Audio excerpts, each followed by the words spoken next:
having fun. This is my 13th annual report. Some of you have had to listen to. And you still come back for more. If you're getting fed up with my voice, I've got a suggestion to make under any other business at the end, which might put an end to all that. It doesn't necessarily mean I'm no longer going to be chairman, but that's a very good idea. Right, membership first of all. And membership has dropped from 480 to 463, which is disappointing, bearing in mind I'm still waiting to hit that 500 members target that I set you back in 2004 when I became your chairman. So keep on trying. And please encourage your relatives, friends and work colleagues to join in. It's good for Dover, an excellent value as you know, and no increase in subscription since 1996.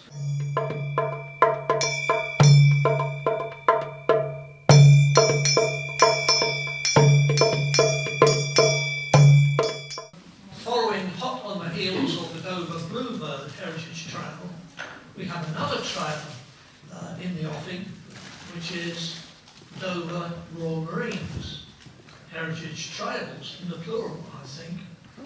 And we have Bill Butler, whose original idea it was, who's full of enthusiasm. I think he could probably talk about this all night. He's promised to keep within 45 minutes.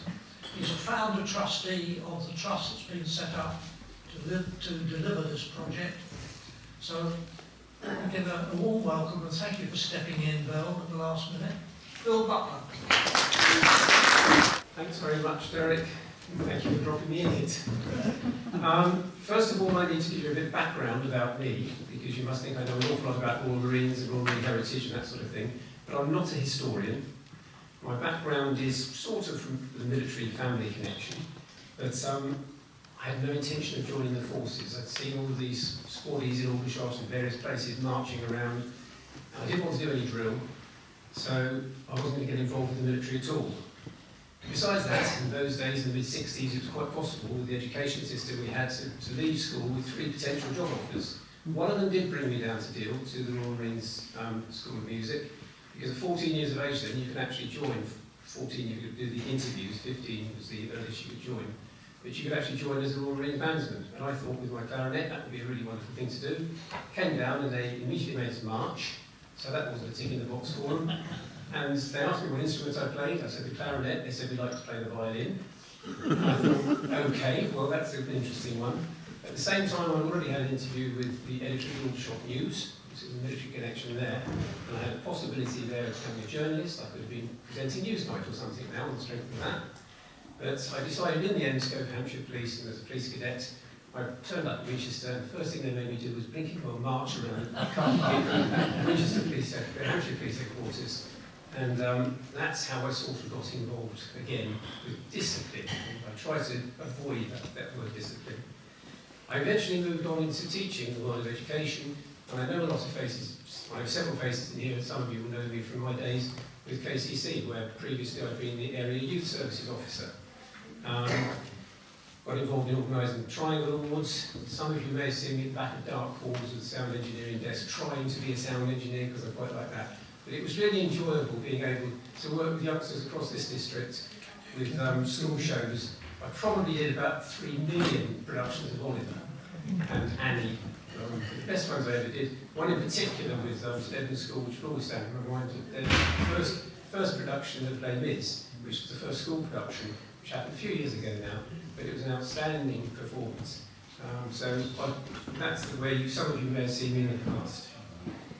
For my sins now, I'm the founding trustee of this new charity, the Royal Marines Heritage Trails Deal of Walmer. It was a sort of an idea, and a friend, one Graham Hoskin, someone just mentioned his name, who used to be former director of music at Royal Marines, has helped me out a little bit because he did an article for the Blue Band magazine. And it was a fantastic opening, and this is how I intended it to be. He said, an interesting local project in Deal is underway at present, with the object of producing a small pamphlet guide for the visitors to the town interested in the historic relevance of the old barrack areas. Something like that, where somebody could have a map, and just go for a quick walk and say, that's what the plan was. And then I met various people, and it started to grow a little bit like Topsy. No one else is to blame for the workload. I put that on my own shoulders, apart from probably your chairman, who tried to warn me early enough from his experiences with the Bluebird Trail of just how much work I could be taking on. But he didn't shout no, no, no loud enough. He didn't make me do any marching, otherwise I would have marched straight away from it. So thank you, Derek, for voluntarily dropping me in it. Anyway, Royal Marines Heritage Trail, so I've got a subtitle for that. It's Celius Titus, Green Berries and all that jazz. Because Royal Marines Heritage Trail sounds a bit sort of boring. But Celius Titus, Green Berries and all that jazz. It was in February 1665 that one Celius Titus, who had a wonderful job title, the Groom of the Bedchamber to King Charles. He was a bit of a wheeler dealer. There will always be wheeler dealers in the Deal and Dover area. Well, Celius Titus was one of those, and he managed to get through the Commonwealth and didn't upset people along with the Cromwell too much. And he survived. He was a survivor. Celius Titus was the first person to bring the forerunners of the Royal Marines, Duke of York and Orkney's Maritime Regiment's foot to Deal. He was the keeper of Deal Castle at the time. That was a second job. He also had another job as colonel of one of the regiments and all sorts of things. But he brought the Duke of York and Orkney Yellow Company Maritime Regiment foot to Deal Castle.